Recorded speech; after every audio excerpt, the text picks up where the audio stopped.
शहरों में बढ़ती आबादी और जंगलों के होते तेजी से कटाव के साथ वन्य जीवों के शहरों में पलायन और उनकी संख्या में आती कमी के संकट को देखकर भारतीय वन अधिनियम के अंतर्गत वन सीमाओं को संरक्षित करने का लक्ष्य निर्धारित किया गया और देश भर में बहुत से वन क्षेत्र आरक्षित किए गए। और इन्हीं आरक्षित क्षेत्रों में से एक है उत्तराखंड के नैनीताल जिले के रामनगर शहर के पास स्थित Jim Corbett national park. Jim Corbett national park Bharat का सबसे पुराना राष्ट्रीय पार्क है, जो 1936 में हेली नेशनल पार्क के रूप में स्थापित हुआ। बाद में इस पार्क का नाम जिम कॉर्बेट के नाम पर रखा गया। James Edward Jim Corbett Irish मूल के लेखक और एक कुशल शिकारी भी थे। इन्होंने गढ़वाल क्षेत्र के कई आदमखोर बाघों का शिकार किया था और चंपावत टाइगर के नाम से मशहूर वो बाघिन जिसने लगभग 436 से ज्यादा लोगों को अपना शिकार बनाया था, उसके आतंक से मुक्ति भी जिम कॉर्बेट ने ही दिलाई थी। दोस्तों नमस्कार, मैं संजय शर्मा, आप देख रहे हैं 9 पे। आज हम पहुंचे हैं रामनगर जिम कॉर्बेट में। क्या है जंगल? जंगल को महसूस कीजिए, किस तरह से जंगल के बीच में हमारे जीव जंतु रहते हैं, पशु पक्षी परिंदे रहते हैं। महसूस कीजिए क्या है जंगल।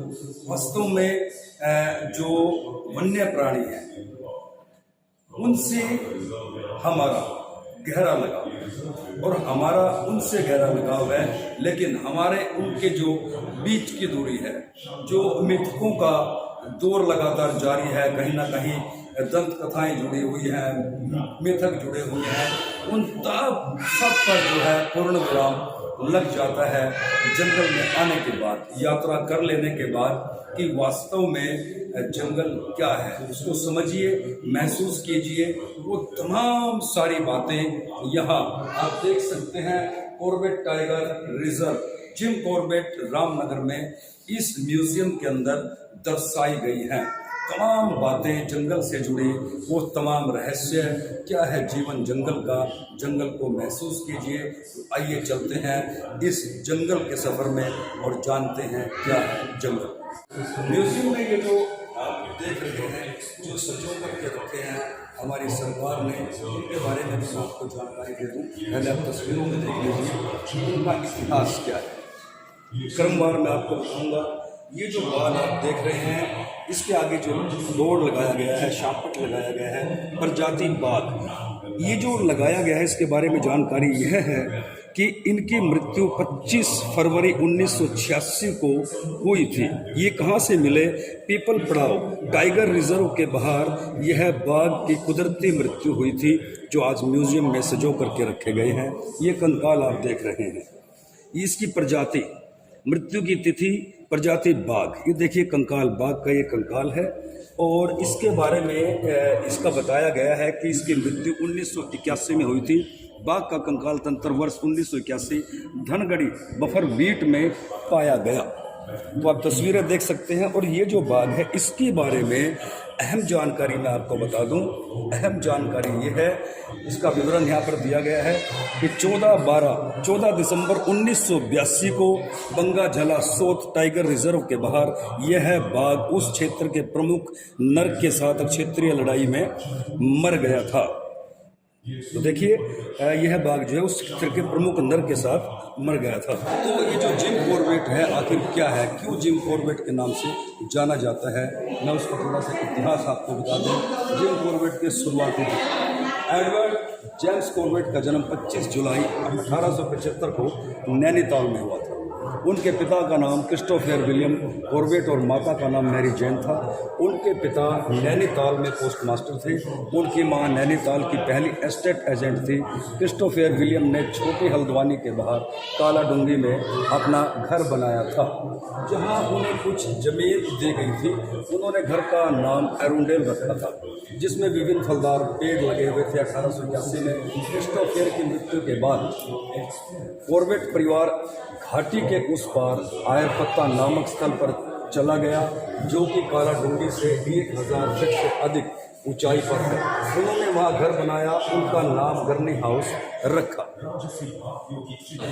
तो दोस्तों, नौजवान कॉर्बेट पूरी डिटेल से बताता हूँ मैं आपको। इस वक्त हम म्यूजियम में हैं और जंगल का जीवन क्या है वो भी म्यूजियम के अंदर से आपको तस्वीरें में दिखाऊंगा। देखिए जानकारी, जिम जब सिर्फ 8 साल के थे तब उनके चचेरे भाई ने उनको डबल दुनाली बंदूक उपहार में दी थी। 19 वर्ष की आयु से पहले उन्होंने स्कूल छोड़ दिया और बंगाल एवं उत्तर पश्चिम रेलवे में नौकरी प्रारंभ की। मोकामा घाट बिहार में रहने के दौरान भारत की ब्रिटिश सरकार ने उन्हें 1907 से 1911 के बीच 3 बार आदमखोर बाघों को मारने के लिए बुलाया था। जब वे घाट पर नौकरी कर रहे थे तब उन्होंने चंपावत, मुक्तेश्वर और पनार के आदमखोर बाघों का शिकार किया। 1914 में शुरू हुए प्रथम विश्व युद्ध में जिम भाग लेना चाहते थे लेकिन सेना ने इनकार कर दिया, इसलिए रेलवे विभाग से अनुमति लेकर वे कुमाऊं गए और 500 लोगों के साथ युद्ध में भाग लेने का फैसला लिया। उन्होंने इस फोर्स का नाम 70वीं कुमाऊं लेबर कोर रखा और युद्ध के बाद 499 जवानों को सुरक्षित भारत लाने में सफल रहे। उनकी सेवाओं का सम्मान करते हुए ब्रिटिश सरकार ने उन्हें भारतीय सेना में मेजर के रैंक से पुरस्कृत किया। कुमाऊं के लोग प्यार से उन्हें कॉर्बेट साहिब के नाम से पुकारते थे। जानकारी है आपके लिए, शेयर करते रहिए, कमेंट जरूर करते रहिए। जंगल के भीतर क्या होता है, ये जो बात यहाँ पर दिखाया गया है, ये इसका जो एक पूरी रात हाथी के साथ इसने एक पूरी रात जो है लड़ाई की थी और उस लड़ाई के दौरान हाथी के साथ जो इसकी लड़ाई हुई थी म्यूजियम के भीतर दर्शाया गया है। प्रजाति बाघ 7 मार्च 1970 को गैरल क्षेत्र में यह बाघ हाथी के साथ लड़ाई में मर गया था। यह लड़ाई पूरी रात चली थी। अपने आप में जरा कल्पना कीजिए कि पूरी रात हाथी और बाघ के बीच में जो युद्ध हुआ था वो किस तरह का रहा होगा। ये जंगल की बात जंगल के बीच में थी। हम सिर्फ सोच सकते हैं, कल्पना कर सकते हैं और म्यूजियम में आकर के महसूस कर सकते हैं कि वास्तव में जंगल क्या है। लेकिन जो पर्यावरण प्रेमी हैं वो रामनगर के इस जंगल से बेहद प्यार करते हैं, जानवरों से प्यार करते हैं।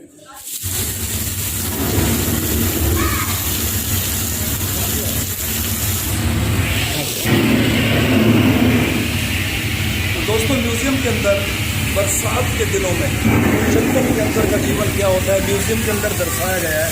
देखिए, तेज बरसात हो रही है और तेज बरसात के अंदर जंगल के भीतर की हालत क्या होती है, किस तरह से वन्य जीव रहते हैं। जब बादल कड़कते हैं, गरजते हैं और तेज बरसात होती है, किस तरह से वन्य जीव वो आश्रय लेते हैं पेड़ पौधों का, बड़े दरख्तों का।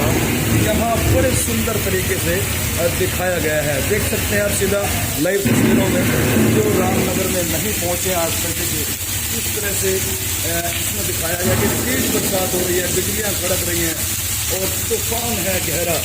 ये आप देखिए म्यूजियम के अंदर कितने सुंदर तरीके से दर्शाया गया है।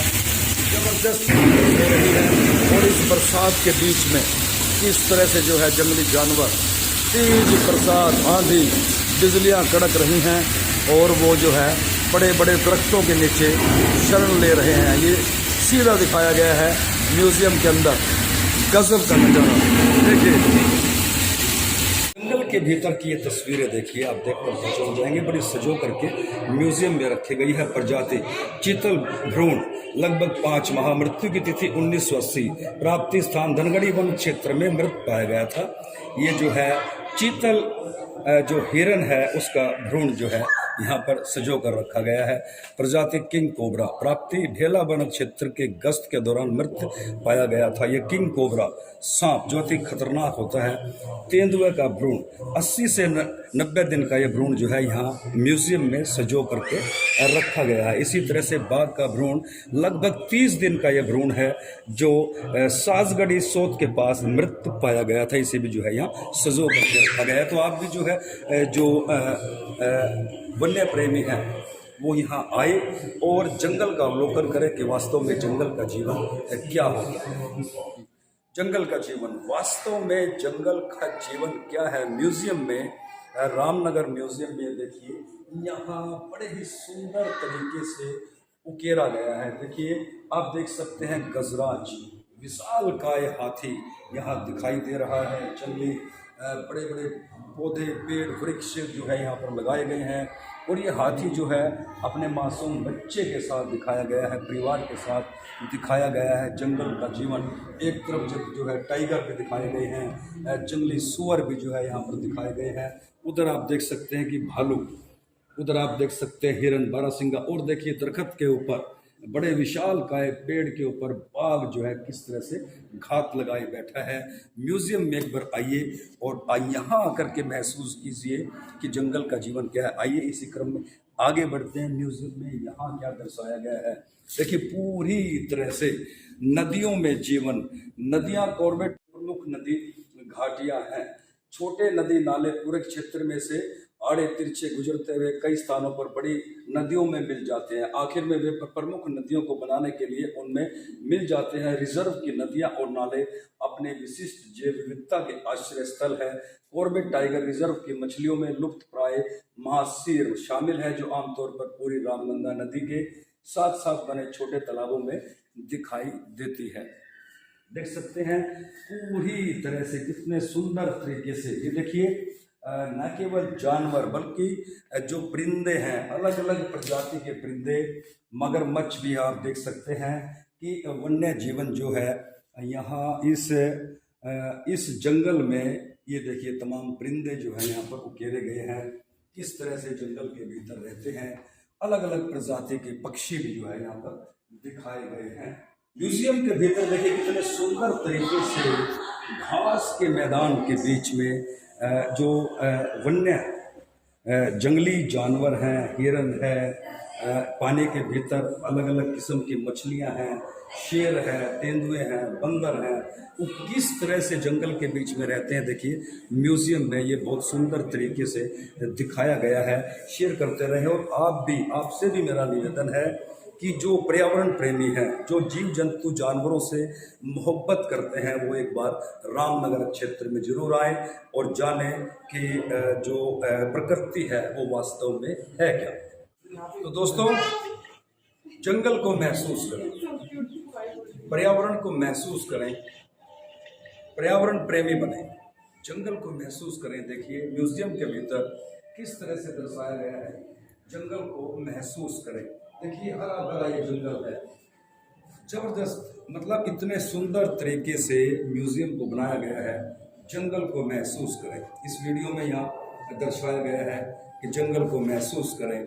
आप देख सकते हैं तस्वीरों में, इस वीडियो के अंदर हाथी भी आएंगे, जंगल के भीतर रहने वाले टाइगर आएंगे, शेर बाघ आएंगे, हिरन आएंगे, और देखिए सुंदर हरी हरी घास, बड़े बड़े दरख्त यहाँ पर दिखाया गया है।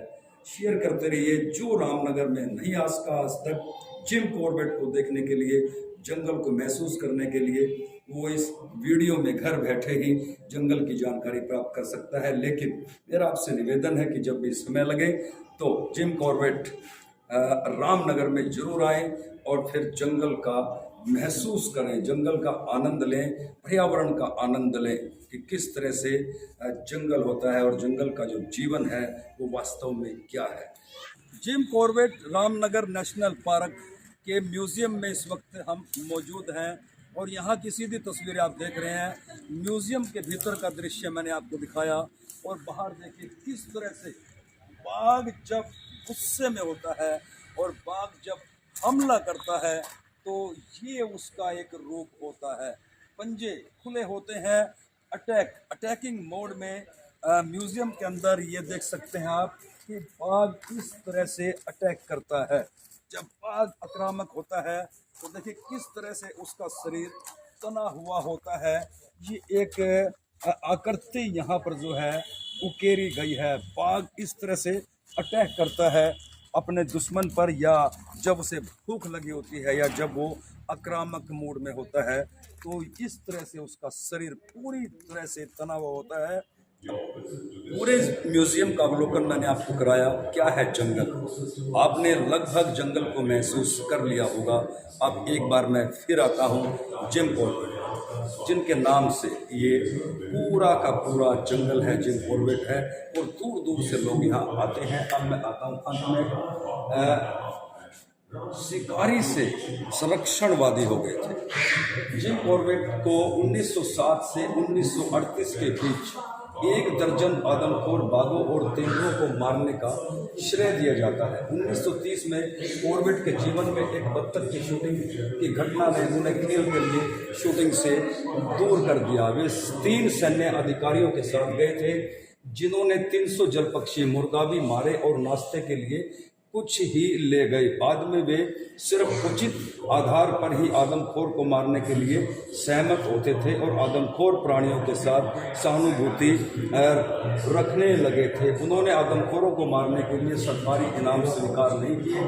1938 में उनका आखिरी मानव भक्षक शिकार था ठाक आदमखोर। उन्होंने धीरे धीरे जंगलों में वन्य जीव की तस्वीरें उस कैमरे में खींचने पर अपना ध्यान केंद्रित किया जो उन्हें उपहार में मिला था।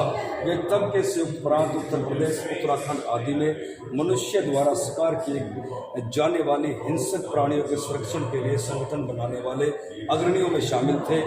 सर मैल्कम हैली ने रामगंगा घाटी में एक अभयारण्य के सीमांकन में कॉर्बेट की सहायता मांगी, जिसे आज जिम कॉर्बेट नेशनल पार्क के रूप में जाना जाता है।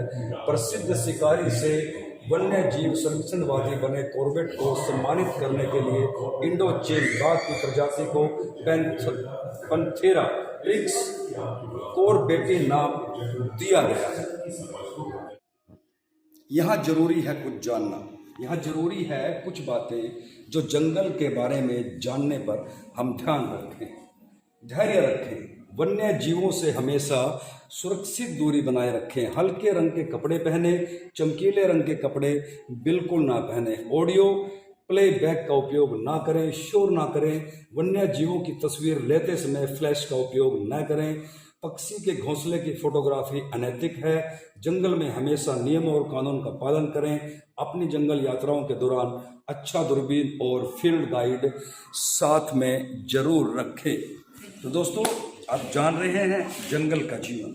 इसी क्रम में प्रशासन की पहल पिरूल, चीड़ के पत्ते और अन्य बायोमास से विद्युत उत्पादन नीति 2018 का लक्ष्य है वन क्षेत्रों में प्रति वर्ष उत्पन्न होने वाली लगभग 15 लाख MP चीड़ की पत्तियों का उपयोग करना और 2030 तक 100 मेगावाट की बिजली परियोजनाएं स्थापित करना। इसके अलावा प्रशासन की जो पहल है, राज्य में टाइगर रिजर्व सहित 6 राष्ट्रीय उद्यान और 7 वन्य जीव अभ्यारण्य की स्थापना। जंगल की आग का आधारित रिजर्व टाइम, निगरानी और प्रबंधन, मानव वन्य जीव टकराव मुद्दों के आसान और तेजी से निपटान के लिए मानव वन्य जीव टकराव निधि, विभिन्न स्तरों पर क्विक रिस्पांस टीमों की स्थापना ताकि मानव पशु टकराव को कम किया जा सके।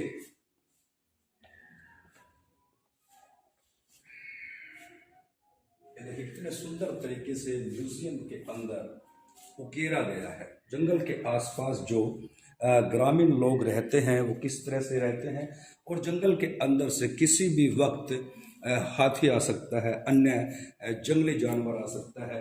तो जो टीम है वो तैनात रहती है और किस तरह से जंगल के बाहर जो तार लगाए गए हैं वो यहाँ म्यूजियम में उकेरा गया है। सीधी तस्वीरें देख सकते हैं। और इसके अलावा जो प्रशासन की पहल है, मैं आपको बताऊँ, वायु क्षेत्र से संबंधित सभी सेवाओं के लिए सिंगल विंडो क्लियरेंस सिस्टम, जागरूकता और पर्यटन को बढ़ावा देने के लिए नगर वन और गंगा वाटिका की स्थापना, रिजर्व फॉरेस्ट एरिया सहित राज्यों में फिल्म शूटिंग शुल्क की छूट, इको टूरिज्म की सुविधा के लिए फॉरेस्ट रेस्ट हाउस की ऑनलाइन बुकिंग है।